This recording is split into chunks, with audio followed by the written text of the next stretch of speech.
Hello, everybody. It's another Monday night with bees all day. Jeremy, unlikely beekeeper, Clay, Roy, how y'all doing tonight? Oh, Charlie is early tonight. He must Hey, not have been on another chat. no, no, not on Monday nights. Hey, James, how are you tonight? Jonathan Stevens, good to Hey, see you Scott. in here. So, what you been up to? I saw you posted a video today. Yeah, it was last night, I think. I don't know. The last 2 weekends, 2 weekends ago, I was in the hayfield getting that done for the year. Hey, Scott. Hey, Clay, and hey, Tom and Melissa, Hey, Keith. Tom, Bill Lee, how are you tonight? Keith? Hey, Billy. And then this past weekend, I was pretty much in the bee yard all weekend. I mean, in the morning I have to at the sawmill waiting on customers, but usually they come in late, I'll say. So I was able to mix up 40 gallons of sugar water that morning, cook it like I like to do. And so I got that done by noontime, got the water hot, dropped the sugar water in, got all that done. And then I went out there to those hives right there and I had Formic Pro on there. So, hey, Mike, and hey, John. Um, I took off all the Formic Pro. I inspected each hive as far as looking for eggs and larvae and all three stages of brood to make sure that I have a queen. I did find some hives that are a little shaky there. Um, I did find the number five hive that I've had issues where I downsized it and it didn't have a queen and there was queen cells and I looked it over real good and there she was, a virgin running around. Uh, So I'm that's like, not good okay, this time of year. it's not that good this time of year, but I'm like, okay, let's see what happens. And put instant reducers back in. They all got like a 4-inch opening now. And went through them all and did all that work. And kind of and I put little sticky notes up on top of the hive, brood, eggs and brood or queen with a question mark and stuff like that. And that kind of a thing. I had planned to take out one hive and actually uh, combine it with something else, but we'll see what happens. I'll give it a few more weeks and see what happens in that case. And Yeah. see, I got all that done, and I was just about wore out then. And then put a few things away, and then I had a customer come in and prepaid for 58-ounce bears, and they came in Saturday. A friend of mine dropped the bottles off, and I filled those 50 bears. After I got down out about after 4:30, I guess it was, I filled the 50 bears, got them worked on. I had a couple 3-pounders I had to fill up and kind of put that off to this. Got it filled. It didn't label or nothing. I didn't take the time. And then I see what was it? I went in. I had 3 buckets of honey into my hot box in the basement. So my tank with my bottling tank on the back porch was getting pretty low. I wanted to kind of get all those bears and different things filled up, and so I went ahead and I dropped another 150 some pounds of honey into my bottling tank and took 3 more buckets downstairs to put in the hot box. And let's see, that was what, Saturday? Yeah, that was all day Saturday, and my back was killing me. It was all tense and everything else, and Yep. so I was wore out by that time. I went and laid down for a while, and then I don't know. I guess I put some stuff on, some of that muscle relaxer, or at least it's supposed to do that. And so I don't know. I kind of moved real, not quick, but I mean, I just kind of was relaxed, and I moved, kind of made a twist or whatever, and my back went bam. It dropped back into where it's supposed to be. And I'm like, yay! I hope that was a good clunk. And it was. So I'm still achy here a little bit. But then Sunday actually Sunday morning, it was like, I don't know, it must have been 5:30, 6 o'clock in the morning. I was kind of achy and kind of hurting. And I'm like, I might as well just get up out of bed the way I feel. So that's when I went in the morning and I labeled all them labels on those bears and stuff. Went to Walmart and got things done there and whatever, and came back, and then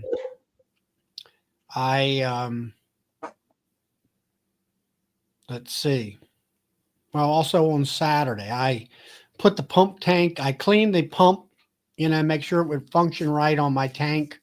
Yeah. Installed it on the back of my pickup truck on the pallet and everything, and tied it all in. And that morning, I guess it was, I had that 40 gallons. I put some Apis Biologic in, and I'm, filming too on all that stuff on Saturday morning. And I filled the tank, and then I made another 40 gallons of sugar water, because I got to make it today. And then by tomorrow it's cooled down. So before I put any Apis in it, and did that. And so that was in the morning on Sunday. And then that afternoon, I started down the row and was filming and stuff. And I started adding top high feeders on them and filling them up. And Sunday evening, I guess it was 4:30 Sunday evening by the time I got done all that stuff. And then I kind of rested up a little bit. And then I figured, well, there wasn't much else to do, and I was tired. I went ahead and worked on that video and made a couple shorts that day. Let's see, one was about let's see, it was about the buckets, and one was about my sugar making machine, I believe. Yeah. And dropped them two, and then I came and put up my video later that night, and that was not too bad of doing that. Usually I film it in sequence, and I can pretty much get it done pretty quick. Some people talk about spending hours on all that stuff. I'm just kind of basic when it comes to videos. Yep. Hey, Nancy. And so got all that done. Just tired. And today we sawed, and I went out there at lunchtime. I had that 40-gallon tank, and I had about 5 gallons left. And I went and checked the 7 nukes, and they all needed feeding. So it took 5 gallons to finish them out at lunchtime. And then this afternoon, I filled the tank up again with another 40 gallons, and went out there, and I dropped another 30 in the remaining 10 frame hives. So I've ran, let's see, I've dropped 70 gallons of fluid into them by this evening. Wow. And while I was feeding them, I was cooking it. I was getting my water hot, cooking it, getting ready for another batch of sugar water. So I got another 40 gallons in the basement cooling down right now. So it's feeding time for me. And wow. they've been sucking it down. I've now the 10 framers, those Man Lakes. I only fill half of that up, which is, I guess, about 2 gallons. And then it was dry, all of them, except for maybe 1 or 2 of them. They might had a little, maybe a ½ inch, quarter inch worth of fluid in there. The rest of them were completely bone dry. Yeah. Did you get any rain this afternoon? We didn't get no rain at all. Yeah, we got a little bit of rain this afternoon. We had a little bit of rain overnight Saturday night. Got up Sunday morning, the deck was wet and the ground was wet, so got a little bit of rain. A little bit better than none at this point. Hello, Mr. Hey, Will. I don't know. Last week got an inch and a half. Yeah. You know, you were supposed to Wow, get I didn't some. get that. And where you were supposed to get something last week, and that's when we got ours. I think it was Wednesday or Thursday. We got an inch and a half in about a day, and it started raining that evening, rained through the night, and then all the next day, pretty much. Yeah. Yeah, Saturday night they had heavy rains over in Franklin, West Virginia Saturday, and come up through the gap. And we got a little bit of it. I think we're the only people that got any here in the valley because none hit south of us, none hit north of us. So, but we got some, and then a little bit of rain this afternoon. Today it didn't rain much. It rained enough to get the asphalt wet at the store, and then it stopped. And that rain looked like it came up through the gap too. So, Well, I'm jealous of you guys getting rain. It's terrible dry here. Hey, Kim. yeah, all it did was turn the grass green. That's all it did. So, made us cut grass, put it that way. Ours is drying up and getting yellow and brown right now.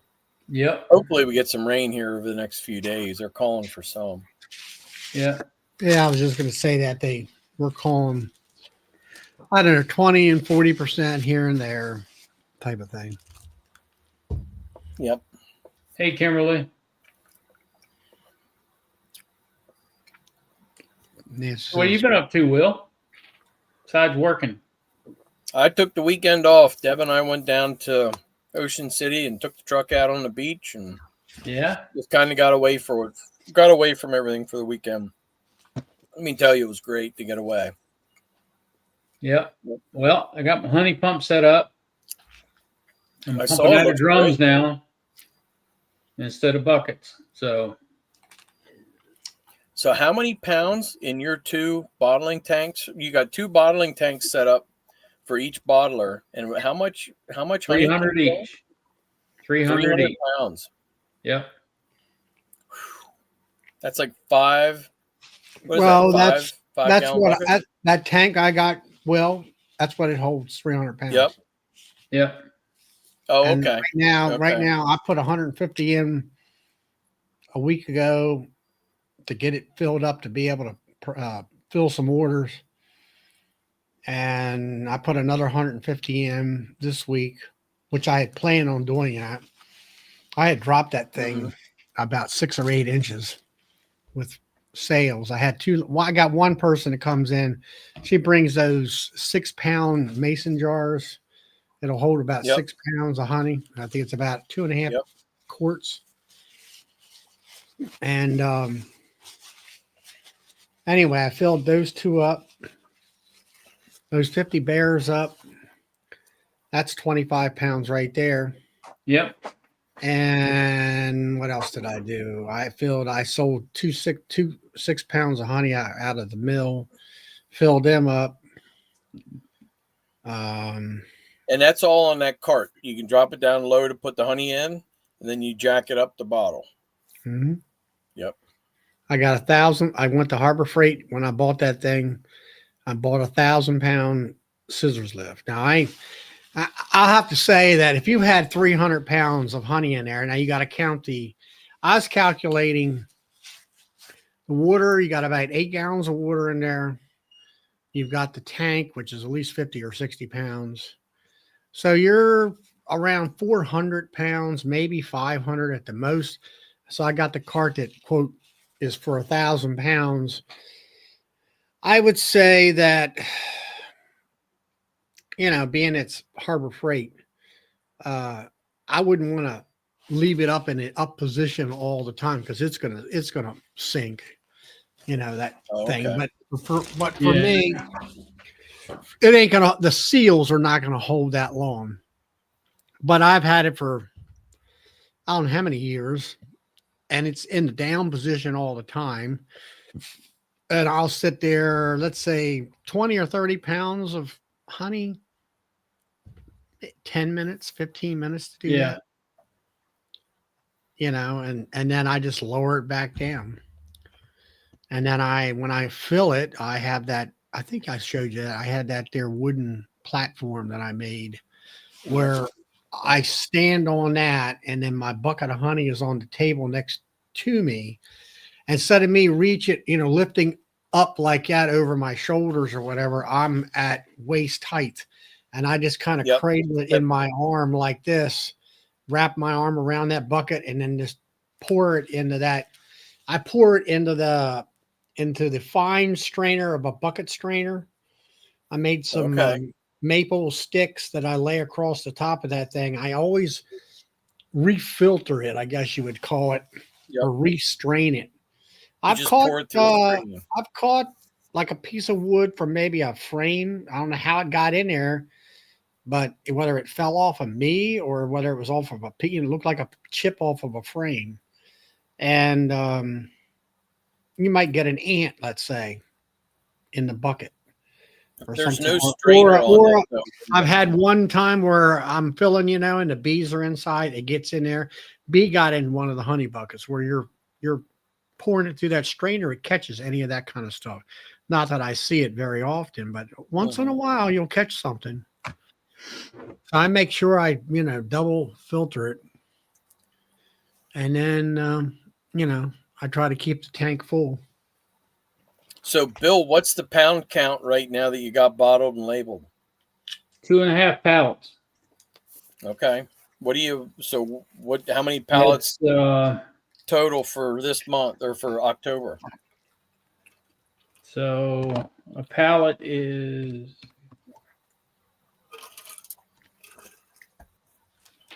Pallet's probably pretty heavy. so far I got 4,064 pounds bottle. And you're headed to how much? 9. 9. Okay. That's So for this. halfway there. That's the first half of the order. That's the first shipping of the order or whatever. Yep.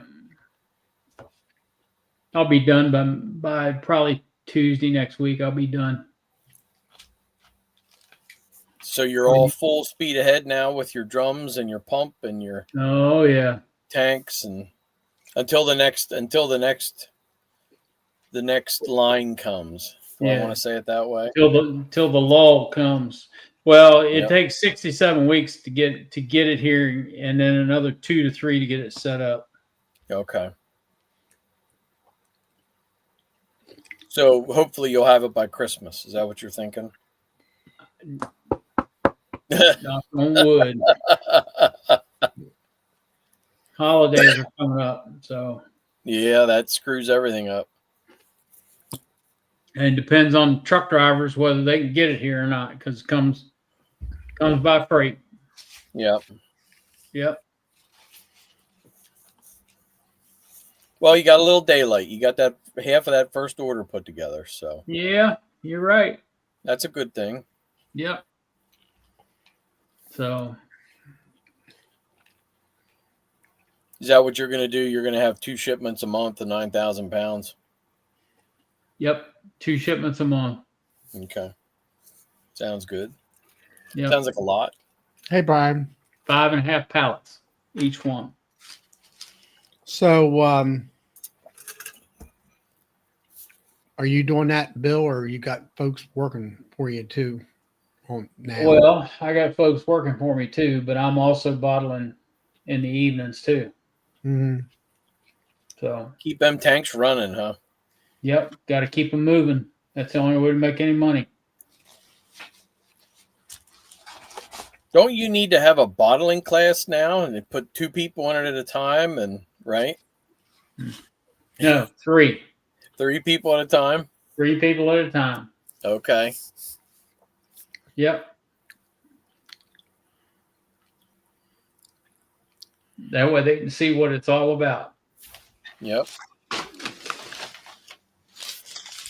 This is what 9,000 pounds of honey looks like. Yeah. This is the day. This is the day in the life of a honey packer. Yep. Yep. Yep.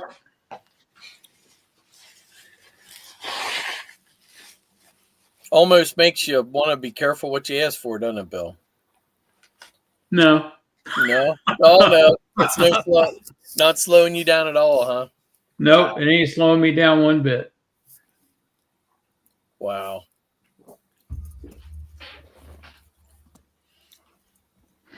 Yeah. So did you you were talking about last week, or you're supposed to get a shipment in a bunch of barrels of honey or something? Yeah, that's why I'm pumping out of barrels now. But I bought 2 barrel warmers, reps. I've got 2 barrels wrapped, ready to go for tomorrow. I've already pumped out 2 barrels. Pumped them out today.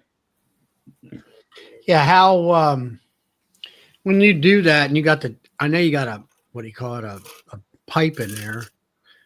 How clean can you get that barrel as far as All the way to the bottom. I mean, can you get that? Can it? There's Will no, it? I guess there's no sludge on the bottom.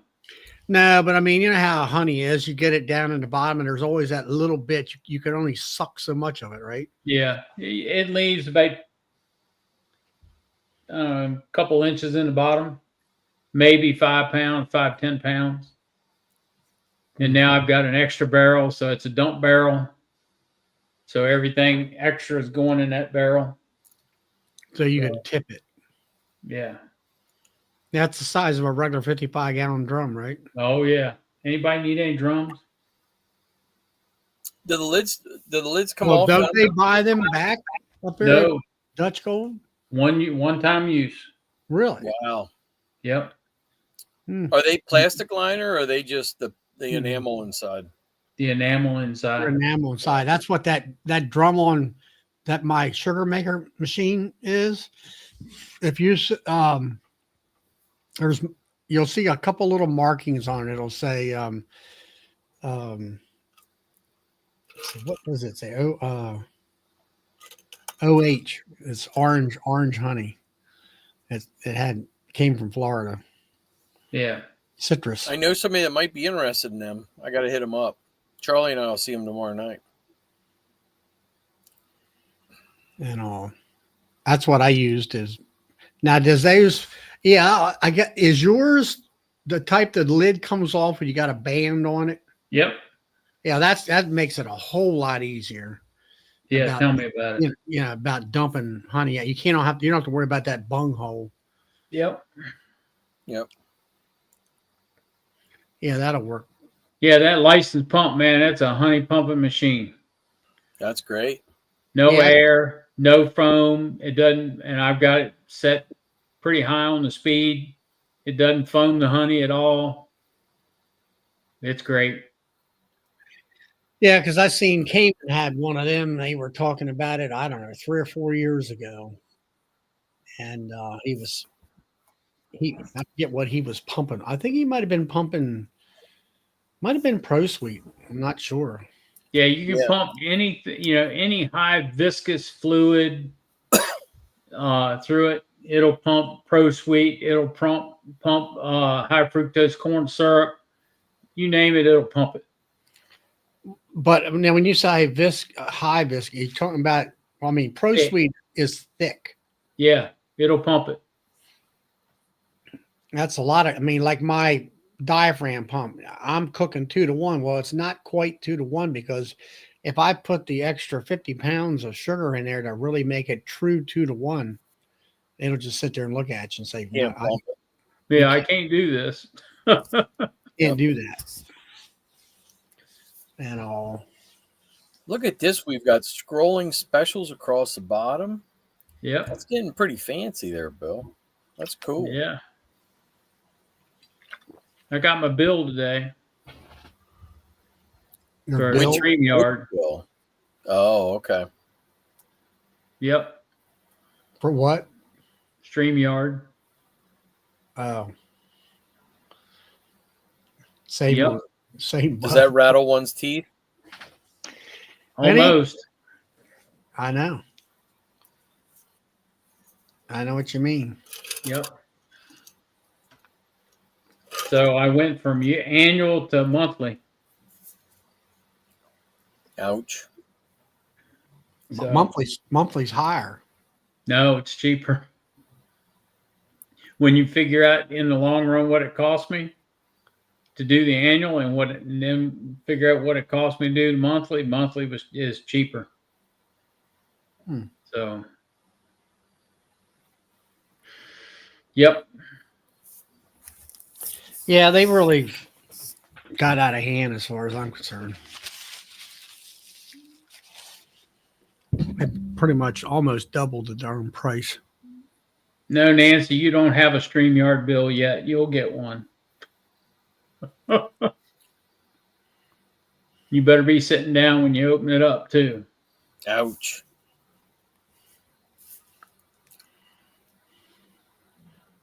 So, Charlie, are we on for tomorrow night? We're on, as far as I'm concerned.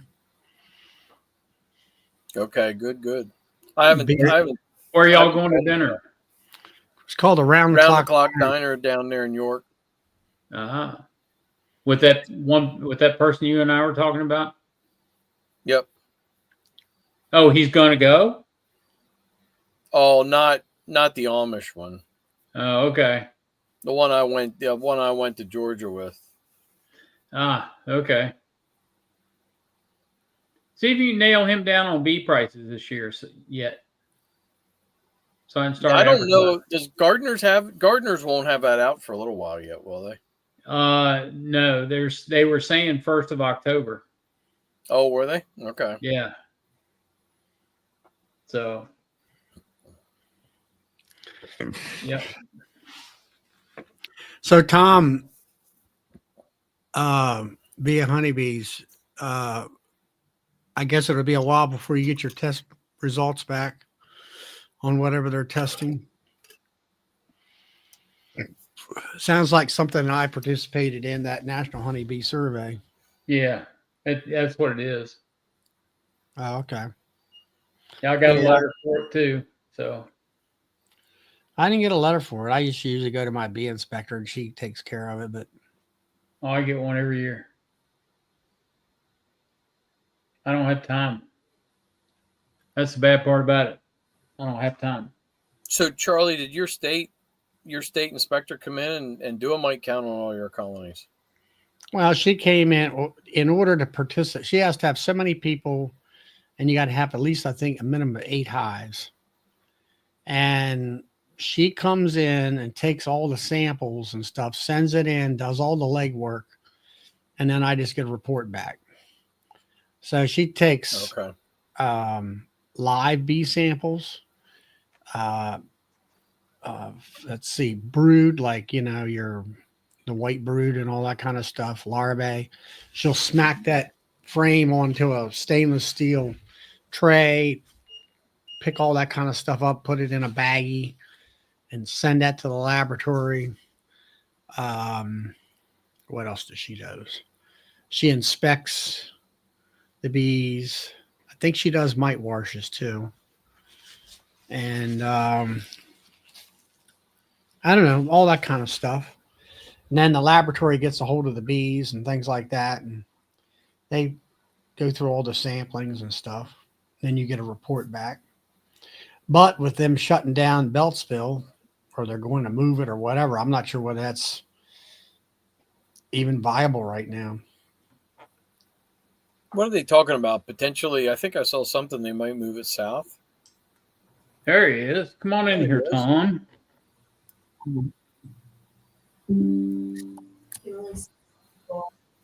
Melissa, come here 1 second.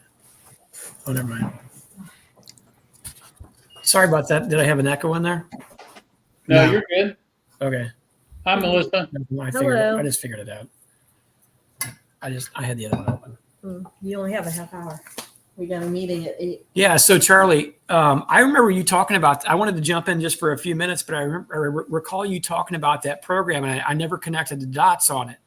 So I don't know if anybody's ever, I don't think anybody that I know of in here is from Nebraska, but if you know anybody from the University of Nebraska, Melissa and I are going through their Great Plains Master Beekeeping Program, and it's fairly new.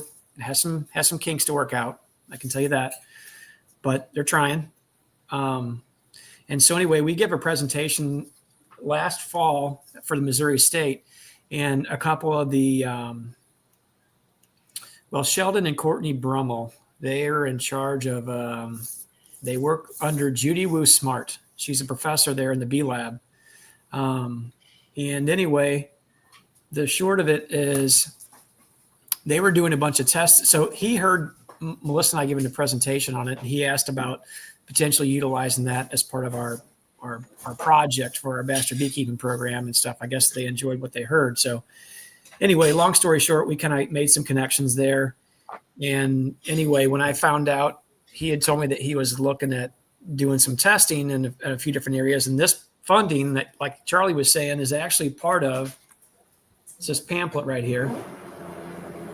And it's actually funded through the USDA. Actually, Isn't that a Maryland flag right there? Actually, it is. It That's actually what I is. thought. It looked like the Maryland. And I thought about that earlier as soon as I was reading through this, and I'm like, huh. And I never made the connection, Charlie, but I know you had talked about it previously, but I'm like, it's up in Charlie and Bill's neck of the woods, up that direction, you know? So anyway, like you said, they ask you to have at least 10 colonies because they want to sample at least 8. And so I tried reaching out to them. Let me think about this. This was back in August, I think, but unfortunately I couldn't make their time slot. And I said, hey, I really want to get involved in this. I said, you can test as many of my hives as you want. I'm like, we can go through as many or as little. I'm like, I've got over 200 colonies. I'm like, whatever needs to be done, I'm game. And, you know, because I just want to understand all this stuff better. And like you said, they test on multiple different things. Oh, it's a list. I mean, there's K-wing and you name it, they test it. Yep. So it was really fun having somebody else, an educated individual, go through my colonies and look at stuff. And I mean, predominantly, I think some of the negative things he was looking for, he didn't find. So I was very pleased with that. And we did find one that had a few problems, but then they only might wash like 2 or 3, and both, I know for sure 2 of them, when she was telling about like how many mites, she goes 0. And I'm like, 0? She goes, yeah. And I'm like, okay. I'm like, I haven't actually come back and tested any of these colonies after we had just finished up our mite treatment, and I was just feeding the second round just to get them kind of boost back up before I started mite washing through it and figure out where I needed to go next. Right. So interestingly enough, I'm really pleased that it was only a couple, so I'm not going to get overly excited, but they were testing 0s, and I'm like, well, I guess what I'm doing seems to be working well. But I said I need to go through a mite wash a whole bunch. So I think I'm going to take one day, probably get myself, Melissa, and at least one of my boys out there and pay them to help us go through. And I'm just going to start mite washing. We're going to start shaking bees and taking them off. So anyway, well, that test right there is what tipped me off about Aprivar last year. Okay. Because she came 5 days before, she came the 6th week of the Aprivar treatment. Okay. She came on, I'll say, a Tuesday, and that Saturday was when that treatment was finished. Mm-hmm. And it came back with basically 11 mites per 300 bees. Okay. And I'm like, that product did not work at all. Oh, you said you're in your 6th week of that product? It was the last week of that product. Okay. Gotcha. It's a 6 week. It's 50 or what is it? It's 6 weeks. It's a 6 week long product. Yeah. And 42 days basically. And I had her come 3 years prior to that, and she was late. She knew it was late, and that was after I had did Aprivar, and then I had backed it up with Formic Pro. And I had a mite count of a 0.2. And I'm like, now I've got 10 or 10 to 11 versus 0.2. And I'm like, it just, it was like, okay, we got to do something different. We got to do Aprivar. Yeah. And So that that's, hold on. You mean Apivar, right? no, I had Aprivar last year. This year it's Aprigard because I'm done with Aprivar. Yeah. So when Melissa and I were down in Georgia, I don't know if anybody else had heard me talk a little bit about it before. I think it might have been Joey's chat, or I can't remember exactly. But anyway, I got to listen to Lewis Bartlett out of the University of Georgia talk about how to test for the Apivar or Amatraz resistance in there. Mhm. And he set everything up. And so we got to take some information home. And he's like, my goal in showing everybody how to do this is that you guys can take this back to your own clubs or apiaries and start utilizing it. And I said, well, I'm in here because I want to understand it better. I said, I've never used the product, so I can't speak toward it. I know several people who do. And I said, I've considered it, but the one thing that held me back is, well, two things, and one probably shouldn't, but one, it's a synthetic, and I don't particularly want to use synthetics in my operation if I don't have to. But secondly, I've heard a lot of people, as we talk about in many of these chats, the resistance to that product. So I'm like, I don't want to spend the money on something that is showing clear signs of this, even though my bees have had very little exposure to it because I myself have not used it. However, some of my nukes that I originally brought into the operation, those were a method of use as far as what the nuke producers had in them. So anyway, that was my own choice of what I wanted to do and not. But I don't know. You know, it's kind of fun being able to get involved in some of these things that you can potentially help further the education in certain areas. And I don't know. Who knows what it'll lead to, but well, you'll find with that, you know, I mean, it's not just mite loads, but there's viral loads that they can kind of figure out for you. Yeah. Things that you really can't test for. K-wing, shiny bee paralysis, stuff like that. Yep. And you know, there, like I say, there's a dozen different things, or if not more, in that report that, you know, kind of gives you a really good overview of how your health is in your bees. Yeah, Virginia does that too, but they also piggyback a queen survey on it as well. They give you so many queens a year, breeder queens a year, and you breed queens, and then you have to give them a report on, okay, this breeder did this many queen cells, da da da da da da da da da. How many survived? How many were viable? How many came back mated? And they're tracking the queen, you know, how queens are doing as well. And it's different varieties of queens is what they're giving you. Yeah. So, well, we had one small issue that we had suspect in one of the hives, and it might have been originally a nutritional issue. And I suspected, I'm like, I'm going to go ahead and pull the queen out of that. And when we were going through it, and I said, I've got a couple queens that I can use as replacement. So I'm like, I think I'm going to pull that queen and dispatch her. I'm like, do you guys need this queen for like alive or dead for any test studies? And he's like, well, he goes, right now we have a lot going on. He goes, this would be really fun to utilize doing some testing on and showing the ovaries to the students and things like that. He said, but right now, he said, he goes, we probably don't have time for it. I'm like, well, okay, I was going to let you guys take this queen with you and do with her what you want. But that would have been the next thing. He said next year they're working on testing the pollen and also the nutritional aspects of it, particularly against any agriculture type herbicide pesticides. And I'm like, guys, come back out. I'm like, you let me know when. I'll carve out the day, however many colonies you want to go through, whichever yards you want to go through. And I'm like, I would love to be part of that testing to figure that out. So anyway, who knows what that'll look like moving forward, but I think I put myself on their radar. So even though I'm not right up against Nebraska, I'm like, you know, I said, there's not a lot of commercial guys here in Missouri. So I'm like, if you're wanting to test a lot of colonies, I'm like, we can definitely help out. So anyway, that'll be exciting to work that out too. Yeah. It gives them more data, not quite from in Nebraska, but close. Yeah.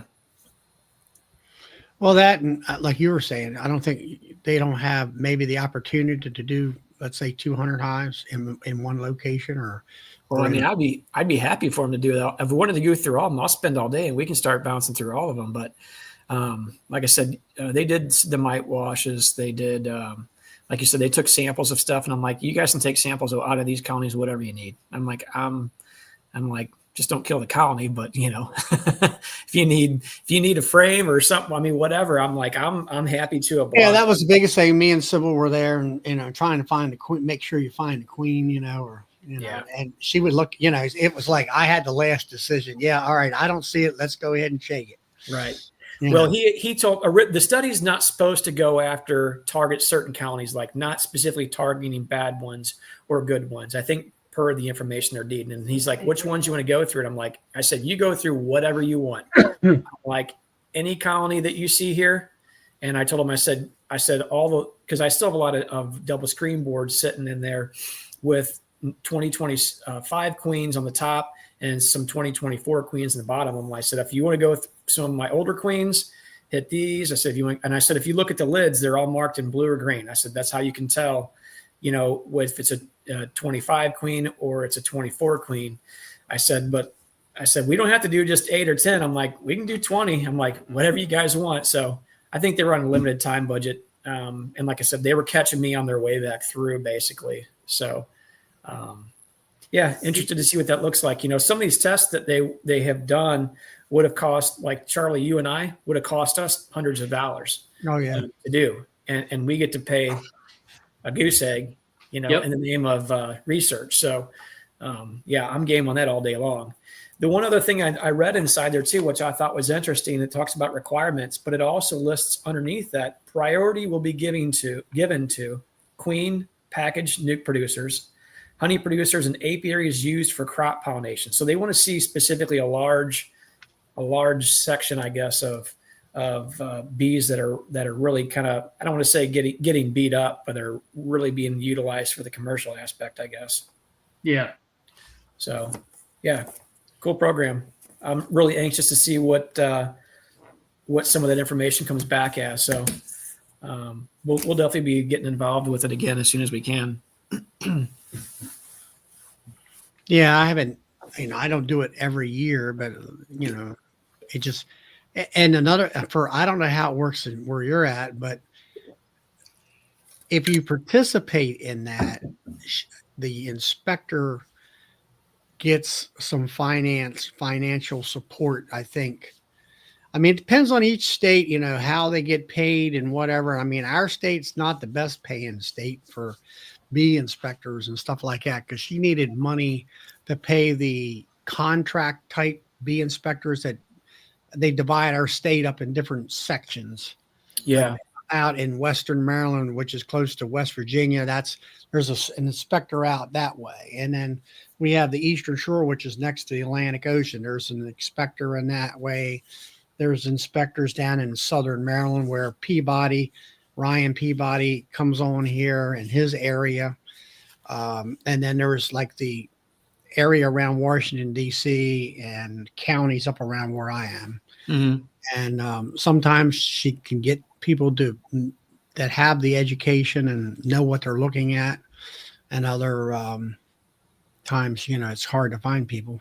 And, it's not a super great paying job. Yeah. So she gets financial backing. Why? As if she can put out the information for these grants, and then she gets some money, for the organization. Mm-hmm. Yeah. Now, one thing is, Sybil, that's my bee inspector's first name. I'm not sure, but she was the first person to have a bee inspection dog, I think, in the nation. Wow. I'm not sure. That would be cool. Walt Disney did a show about her. She came up here a couple years ago. It was like they had that kids program where they have animals that help people type thing, working dogs and whatever type of animal it might be. She was on that. I never really got to see that. So here recently, about a year ago, this one woman wanted to do something, and she got shot down on this, but she really liked Sybil and Max, which is our bee dog. And he's been to my hives and inspected my hives for foul brood. And they've wrote a storybook about a children's book. And I just seen it on my Facebook page today that she's going out for book signings. Her and Max the dog, Max is since retired, but she has some other dogs. The dogs were trained through the Maryland State Police and trained to sniff out American foul brood. Okay. And the dog works in the wintertime when the bees are not active. And she'll take, and we do have maybe one or two people that actually go to almonds, and she can expect that dog will be able to go through those 100 or 400 hives and just in a few hours, you know. And if it finds something, I think it sits down. I think it's trained to sit and all that. So yeah, that's pretty nifty. That'd be neat to see that dog work. Yes, he goes around and he puts his nose up, to the front entrance and stuff, Of course, that's why they do it in the wintertime, so you don't get stung. They could make a little veil for the dog, a little suit or something for the dog, right? And they don't I bet he's taking a couple stings. I bet. And he I don't know, he just runs around and sniffs the hives, and she kind of, and I think he likes, I think the reward thing is to be able to, like throw a ball and for it to, go catch a ball or something like that. Yeah, some type of reward. Yeah, absolutely. It's kind of a reward thing, but sure. And she's had some other ones that that she was training, and they were candidates, and they just didn't make it. They just did not have the capabilities of doing what she was trying to do. And that kind of stuff, where they were washouts. And she had one dog there that it somehow fell off of a lid, or like a wall, like an embankment wall, and broke its foot and whatever. And the clubs around Maryland pitched in with money, and also the state of Maryland pitched in because it was an employee. And I said, well, what about training a new dog? Now it's better off to put $1,000 or whatever it is into this dog and get it back to health. And so it can do its job and stuff. Sure. I mean, especially if it's kind of not a lot of high activity, if it's just sniffing things out, it's probably not needing to go, fight a wolf or anything like that, So, I mean, if it's got a small little limp to it, it'll be all right. Yeah, but I just happened to notice that. I was following along with the chat a little bit there and I see them talking about absconds and stuff. And interestingly enough, I actually don't know why it happens. I mean, sometimes maybe it could be a lot of different reasons, but the one thing that was interesting, one of the yards we went into today, I noticed this the other day when I was feeding. I happened to look up in the branch, and maybe, 15 feet up, there's a small little, I'll call it a swarm, abscond, whatever it might be. I'll just put it this way. It was too small to be an abscond because all the colonies up there are all pretty good numbers. I'll say that. So I have no idea where it came from. Maybe it didn't even come from one of my colonies up there. Maybe it come from somewhere else close by, or there are some neighbors that have a couple colonies. So possible it came in from that. Probably less than a frame full of bees sitting up on the branch. And I showed those guys when they got there. He's like, what are you going to do with that? And I said, absolutely nothing. You can't do anything with the frame full of bees, for one. And there's a reason, I'm sure, why they took off and left. Who knows what it might be? It could be a number of different reasons, but nonetheless, it's nothing that we want in our operation. So it's kind of interesting to see that this time of year. I don't hardly ever see it very often in the late fall, where you see what you'd call either call it an abscond swarm. I would say abscond, but it's hard to say. I don't know, Tom. If you nurse that little box of bees through the winter, they could turn into your best producing hive. You never know. Well, I mean, this was, like I said, if you were to put it on a frame, they would probably cover one side of a frame pretty well. That's about the extent of it. So, I mean. Yeah, Bill, you see I got that Facebook thing of the presenter or shows the dog and Sybil. Yeah, I see it. Can you on the click on bottom. it? Present it. Yeah. It's the bees who saved the bee, or the dog who that saved, saved the bees. Oh, that's cool. and that's Sybil there in the bottom left there, and that's Max the dog. It's Yeah. like a yellow lab there, huh? And she's, like I say,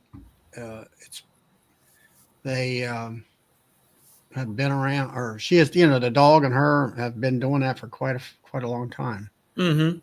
Well, and by making those children's books and going to maybe, I don't know, grade schools, things like that, you never know what kind of, seed you could drop in a little kid's heart for maybe, acquiring a love for honeybees. And who knows what that kid would turn into. Could turn into one of the best researchers the United States has ever seen. Yeah. You know? You can stop sharing. All right, you have to go back to the other thing, Bill. Yeah, that's what I'm working on it. There you go. There we go. It was. She told how that came about, but it was this lady, and she got shot down on something else that she was either writing or something. I can't remember now. And Sybil was like, "Yeah, okay, whatever." She didn't think much about it. And there's this thing all just came about. Mm-hmm. This dog, this book and everything. Yeah, that's cool. So, Tom, the topic tonight was supposed to be late honey pull, and what do you use it for, and what do you have in it in your area? So, what do you do with your late pull? We don't Your really late have, flow. honestly.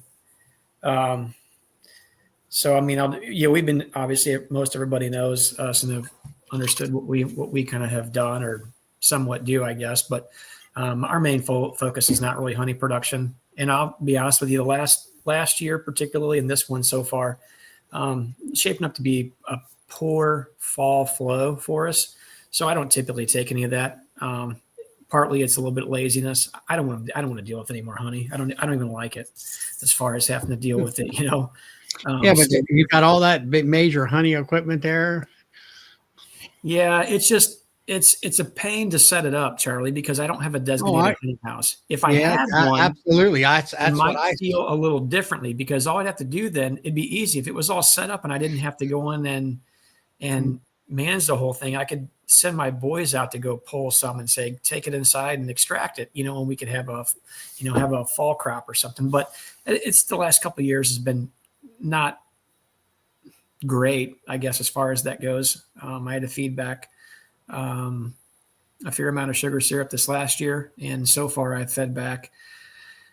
Depends on the size colony. Some colonies have gotten two. All colonies have gotten 2 feedings. It depends on what type of feeder I have. On the small nukes, I use an internal feeder, made by that company. What's it called, Melissa? Anil? Yeah. It's called an Anil feeder. It's a real thin one. It's exactly the same width as a frame.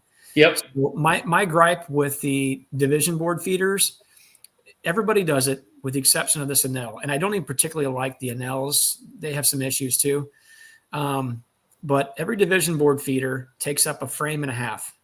Well, that's fine if you run 10 frames. I run 8 frames. I'm not willing to pull 2 frames out to feed back. So I typically use a lot of Hive top feeders, but as Will and I have talked about previous, we're changing a few things to 2A pallets. We're going to use migratory tops, and I'm going to drill the holes in them and use a 3/4 inch feeder shim underneath of them for space.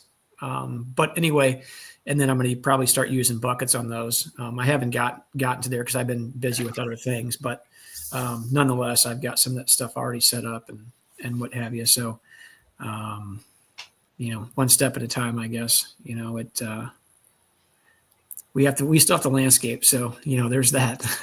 Yeah. I'm not rich. I'm still a man that has to work every day. So, and the bees are still a hobby for us. And, that's kind of where they're I at. trade you jobs, Tom. Yeah, I don't know. I'm pretty content. I mean, I don't mind getting my hands dirty. I don't mind working a little bit, but again, like I said, honey is not my favorite. So bouncing back to your question, I don't typically pull fall, and it would be a light load for us. I would just prefer to see the bees keep it. Me have to feed back just a little bit less, Yeah. I'm sure a lot of areas you all might be able to get a pretty good fall flow. It's just super hit and miss for us, No, well, we've had a good flow. Will, the same question to you. Oh, I'm letting them keep it right now. I pulled my honey there mid to late July, and I'm letting them keep everything that they're bringing in right now. What's in it? Goldenrod. I can smell it as I walk in. You got any spotted lanternfly in it this year? I'll tell you, I don't have them here. I'm not polluted with spotted lanternfly at this point, and I'm not seeing them here at the house, and I'm not seeing them in the apiary. I'm seeing a little bit at work. I'm seeing some at work, but I haven't seen them come across the river here yet in droves yet. So, but I'm letting them keep everything at this point. All right. I planted those sunflowers, and that kind of saved my fall flow right there because we don't get any goldenrod here. Okay. On the farm anyway. Put it that way. There's no goldenrod here on the farm. They spray too much. Yep. And it's killed it all off. Yep. So the sunflower saved my fall flow. So, and I'm sure there's a little bit of spotted lanternfly in it. Are you pretty satisfied with your sunflower? What you got? Oh yeah, they had been packing it away. Okay. And they started taking food about 3 weeks ago.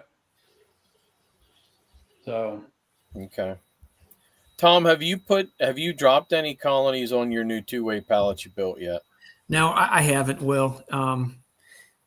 You probably got to make covers yet. So I do. I have some, and I still haven't gotten around to it because my table saw set up is like a more of a portable one that collapses down.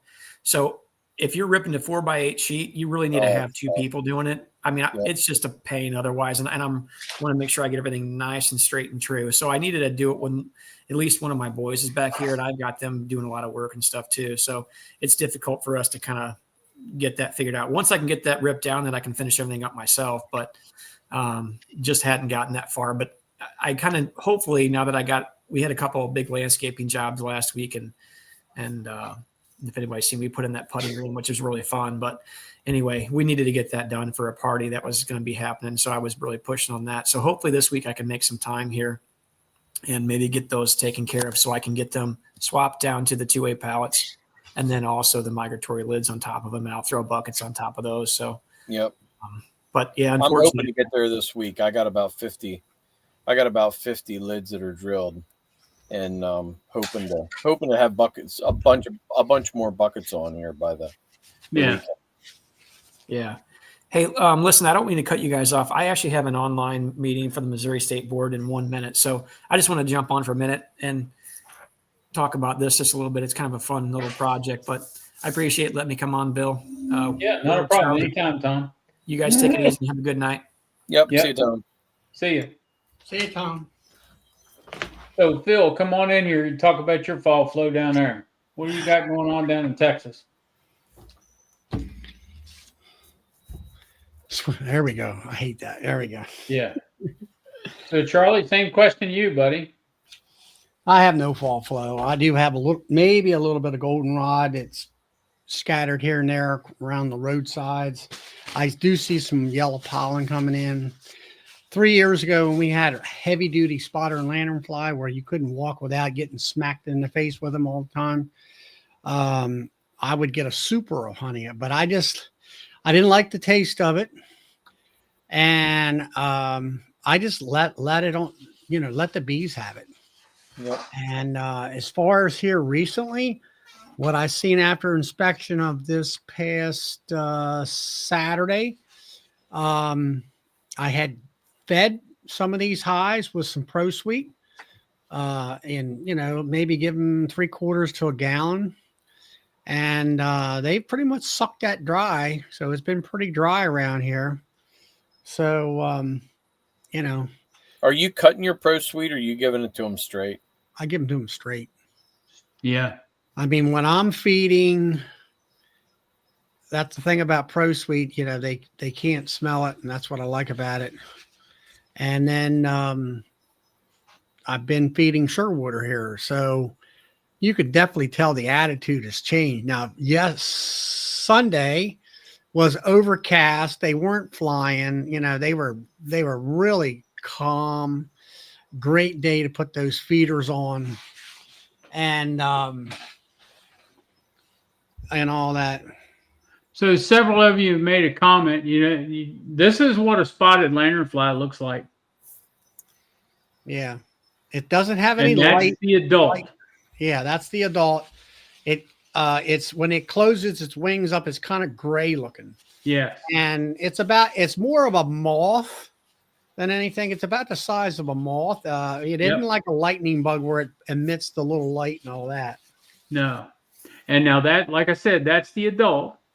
The nymph stage, they're solid black with white dots all over them. They look like a really, really small stink bug. Is what they look like. But they're polka dotted. Yeah, they're polka dotted. And if you have grapes, like a vineyard in the area, like we do around here, they tear up the vineyards. Yep. And it's been a lot of, when it first come around, everybody was, you know, having a fit. The sky is falling. The sky is falling. And now it's more like, oh, they've tested the honey and it's better than Manuka honey as far as antimicrobial bacteria and all that stuff. It's a fall flow for, you know, for a while it lasted there. They go in, they suck the nectar. Well, I won't say nectar. What do you call it? The juices out of trees. The sap. They suck the sap. They get whatever it is out of the sap they want as far as nutrition. And that's only maybe 5% of what they suck in. And they get whatever out of it. There's a nymph right there. That brown, hang on a second. red one right there, number C. The black one. Well, and now the there it red is. one. The one, that's the one. The number D is what you'll see most of the time. Yes. Hanging around. This is the adult with the wings folded.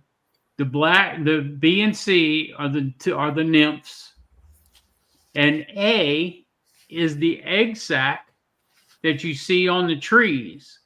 And when this egg sac is active, it's got liquid dripping down out of it, and that's what the bees collect and pack away like honey. That's the spotted lanternfly egg sac.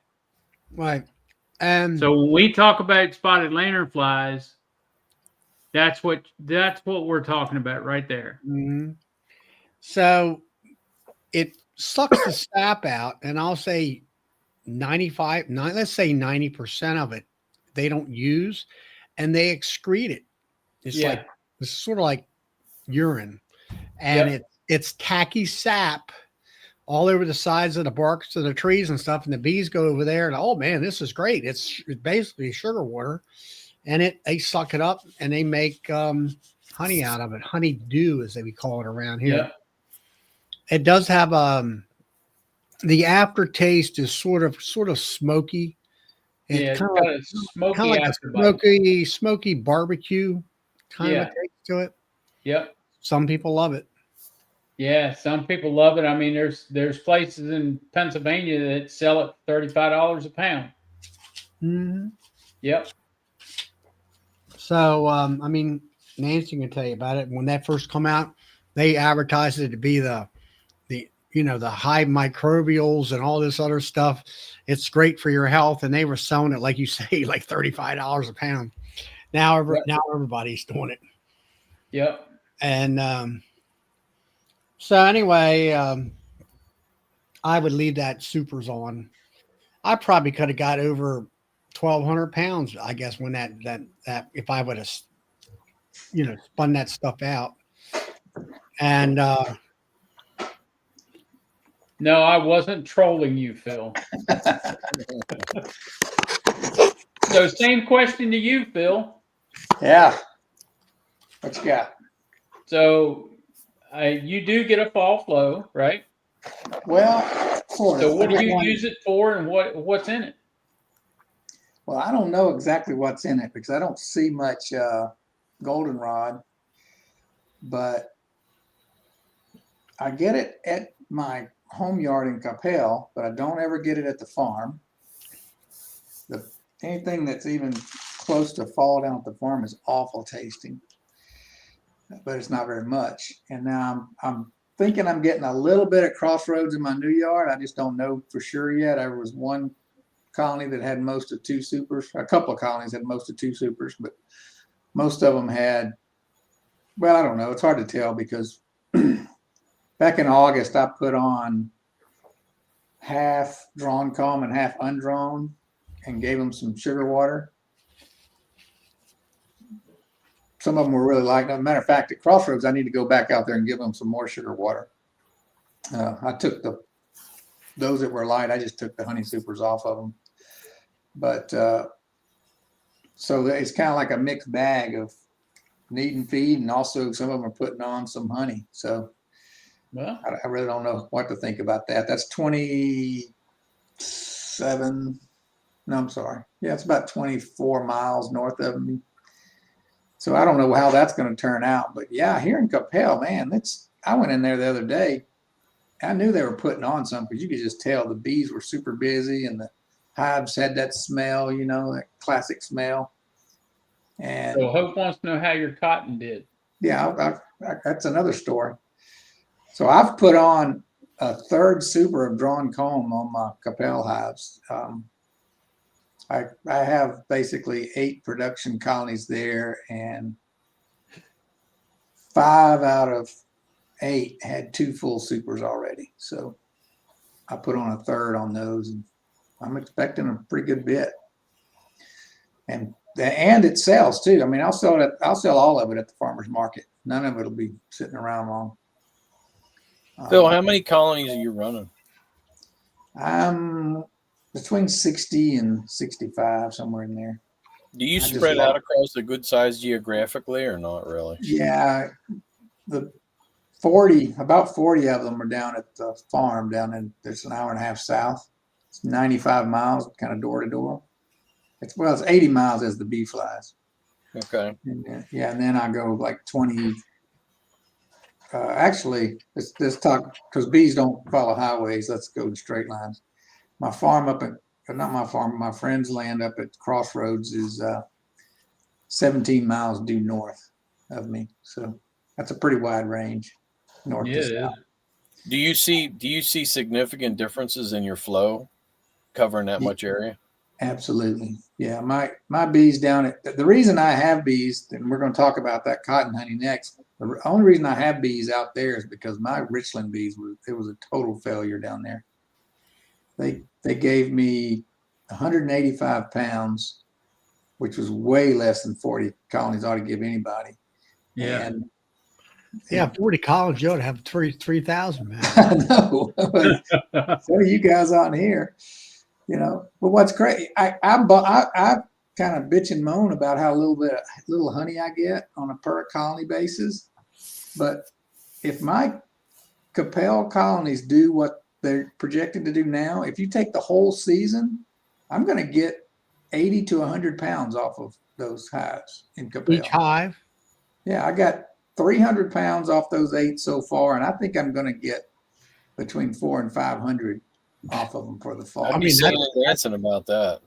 That's a decent amount right there. Yeah, I mean the fall flow is saving me, and it saved 2 years ago. I got 400 off of those colonies, and last year I just got 206. It was pretty light fall flow. So I've only been doing this for 5 years, and I've really only been collecting honey for 3. So you know how it takes a little while to get built up, but yeah, that's I'm really wrestling.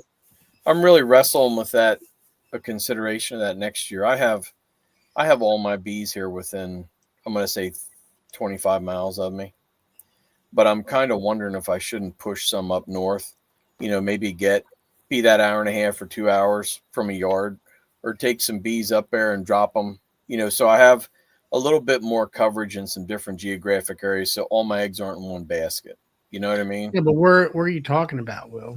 Williamsport, north of Williamsport. Up in bear Well, country. Yeah. Yep, it is Yep. bear country. Yep. Why don't you take some down to Chambersburg to that big sunflower area down there?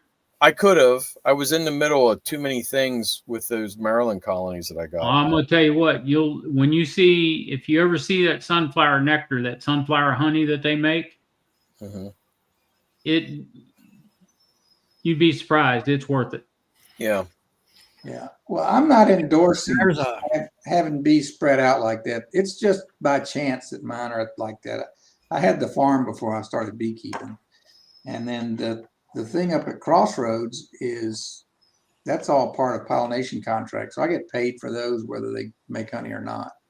Okay. It's not a lot. I need to make honey. I make it worth my while, but that's kind of the reasoning for that. Although that's it's not a terrible distance, but when you're driving in a metropolitan An hour and a half to haul. Yeah. 24, it takes me like over 40 minutes to get there each way. So it's a pretty good haul to get up there. But see, that's the thing. Like there's 15 miles up the road, they plant these sunflowers patches as sort of tourism. For the women, for people to take pictures and all that kind of stuff. And the only good, for me, for somebody like that, I'd have to have bees on a trailer. Go up there, drop that trailer for so many weeks, and then pull the trailer out. Yeah, that's what my buddy did. He put 24 colonies on a trailer, and loaded them on the trailer, strapped them down, took the trailer up there, and just dropped the trailer. He's moving them. Now he's moving them from sunflowers to he was moving out to some buckwheat. That's I think for a little bit further west of us. Yeah, I seen that. I friend him on my Facebook, and the only thing good about the farm being so far away is that I get a good write-off for mileage every year on my income taxes. That's about it. Yeah. But the buckwheat, you can keep all that honey. I wouldn't want that's that's motor oil honey. Yep.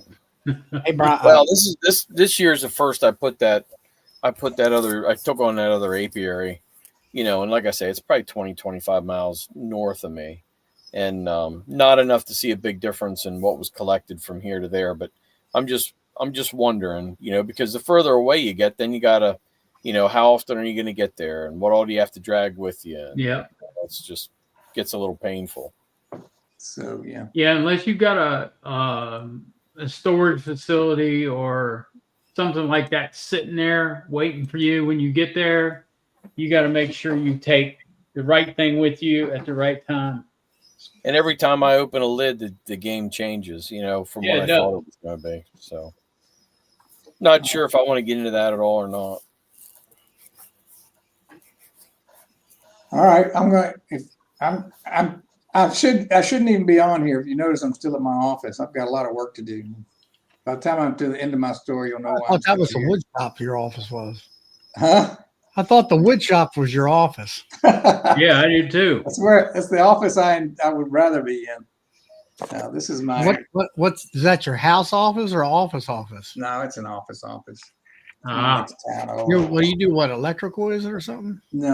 I'm an architect. So yeah, the cotton honey, Ensign.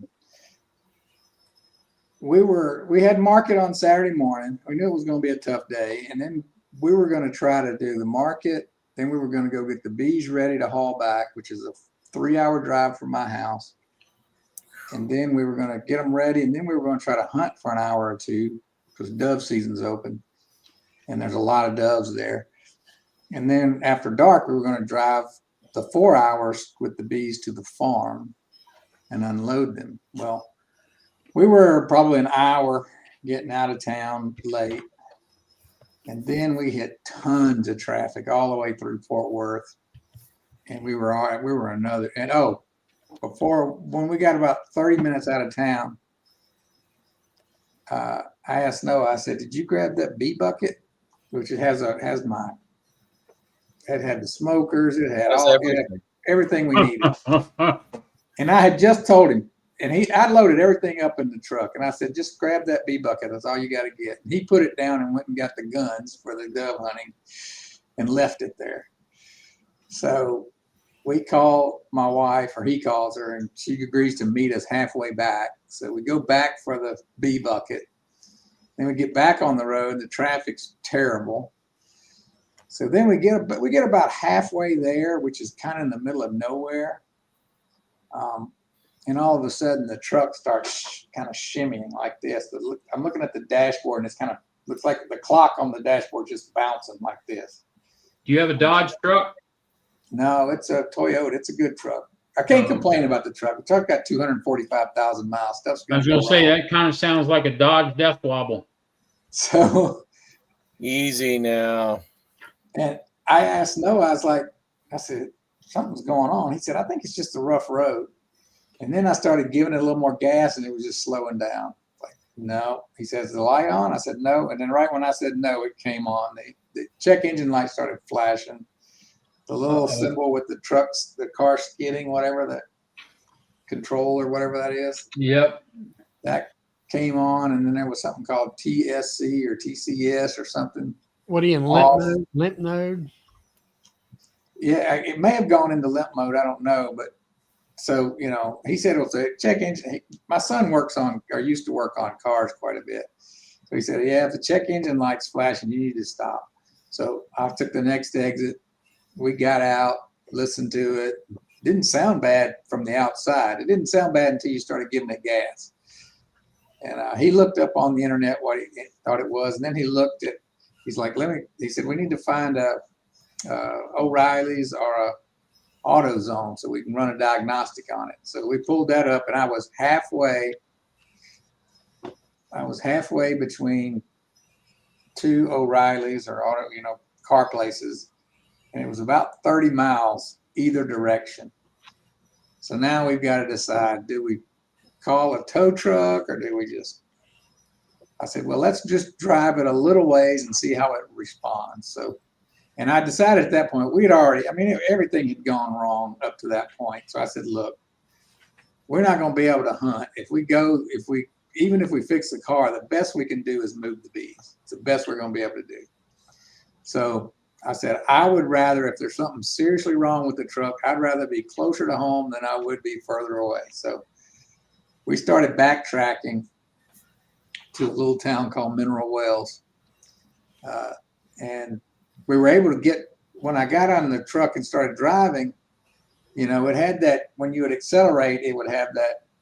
And he'd already told me something's going on with one of the cylinders. And he said it could be real bad, or it could just be spark plug or the coil.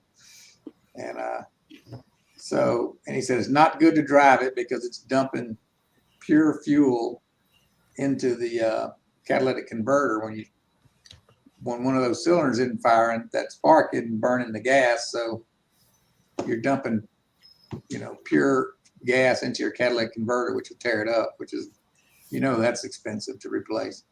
So anyway, we get on the service road. Luckily, we could drive on the service road for like 15 miles at that particular spot, which was kind of cool instead of the interstate.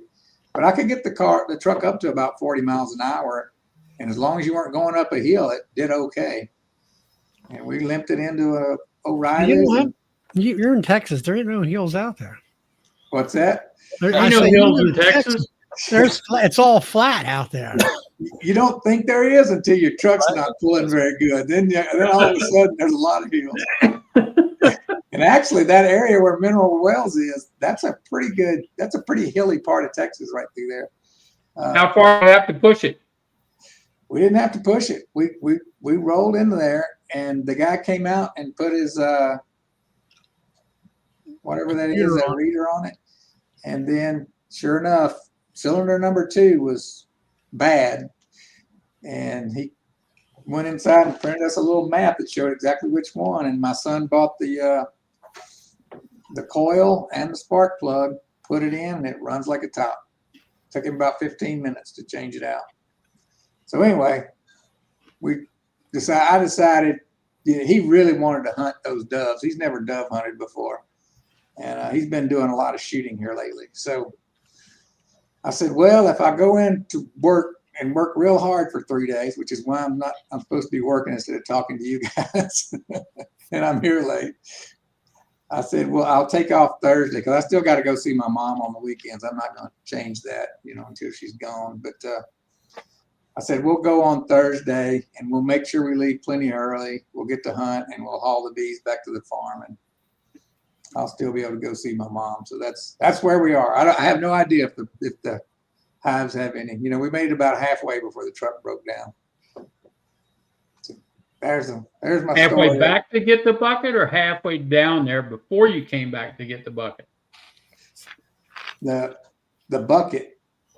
Yeah, the bee bucket. He got the bucket. The bee bucket was only about 30 minutes from home.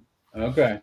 And we turned and came back about half of that, 15, to meet my wife. That was the first, yeah. And then we went back. But like I said, yeah, all of that with traffic and all that, had already been on the road for well over 2 hours before we started having the car trouble. Turn around, go home, and call it a day. I would turn around, went home too. And sometimes you just got to raise the white flag and start again, Yeah. But I'll tell you what, there's always a silver lining, because what if that had happened when I had the truck loaded down with bees?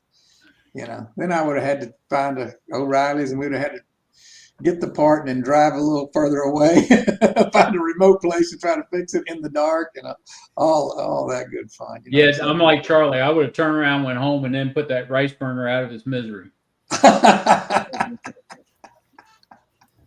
I'll tell you what, you can't do much better than a Tundra.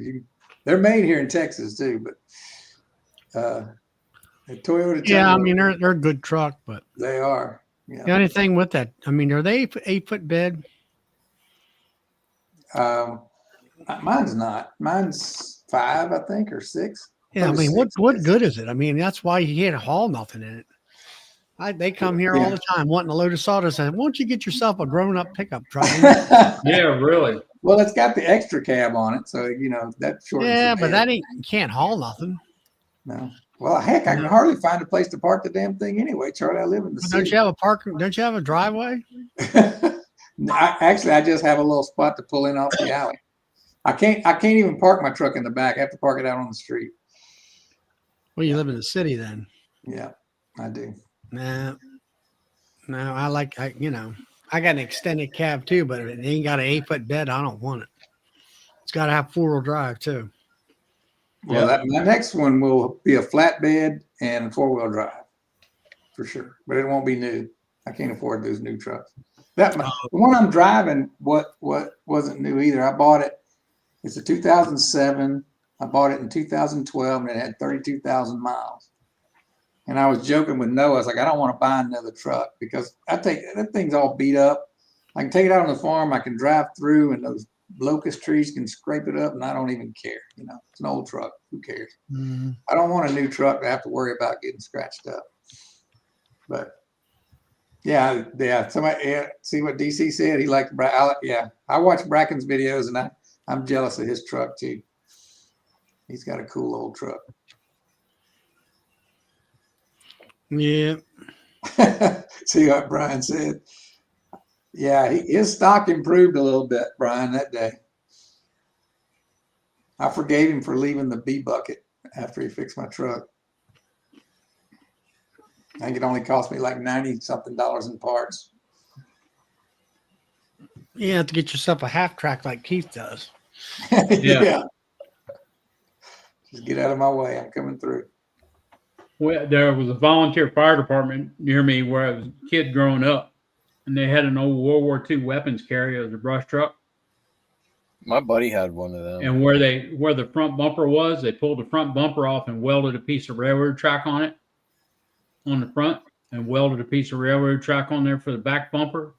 And that thing would push over trees 4 inches around and just keep on going. Was that like a deuce and a half? No, it's like a Dodge pickup. But it's heavy. Yeah. You can't tear them up. I'm gonna take Odell's advice and get back to work, but I'm gonna listen to y'all, so don't talk too bad about me. Yeah. Yep, we won't troll you again. See you, Phil. All right. Good night, Phil. See you later. Yep.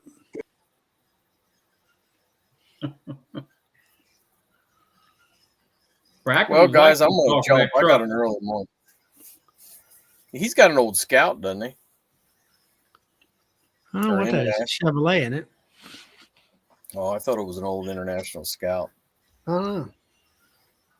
But so, hey guys, I'm gonna jump. I got an early day tomorrow.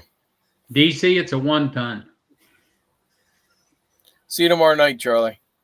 Good night, right. Will. 5:30, Yep, right? Yep. Yep. All right. 81 International Baby. 1210, whatever that is.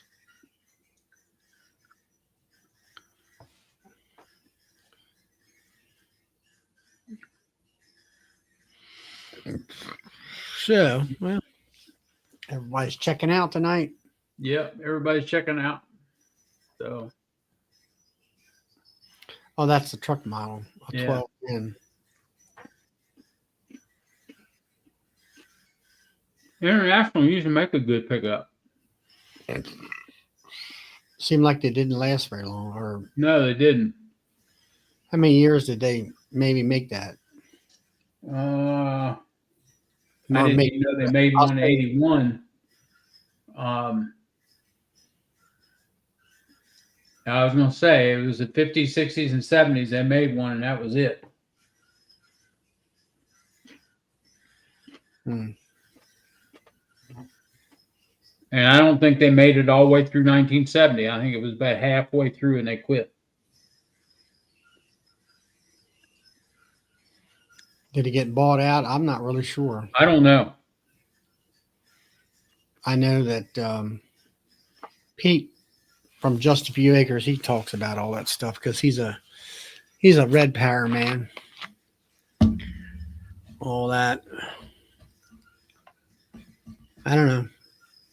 Everything like everything else, like Agco has pretty much bought every farm. Everything, all the oddball stuff they bought. Yeah, they bought it. You know, they got Agco, and then you got John Deere and Fent right now, I guess is Agritier. well, Agritier is, you know, Agco type stuff. They Mhm. sell. There you go. 1907 to 75. Yep.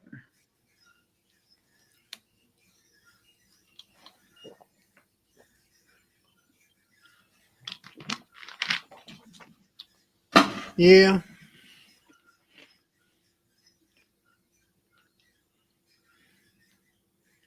Oh, come on now, Bracken. Yeah, Bracken's got some of them older red tractors. Yeah, he does. He's got a green one too. Ah, I think that was the one he was borrowing from the dealership, and he got it stuck in a mud hole. yeah. Or, it kind of fell off down in the stream or something or other. Yeah, DC, you're right. The smaller John Deeres are made by Yanmar. But the bigger tractors are still John Deere.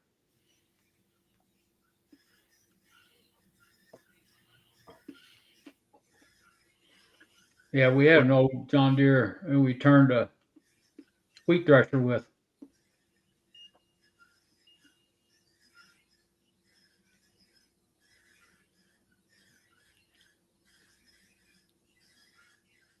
Buried it and then bought it. Why'd you buy it after you buried it? Mm. I would have called him and said, come get it. It's not worth a darn.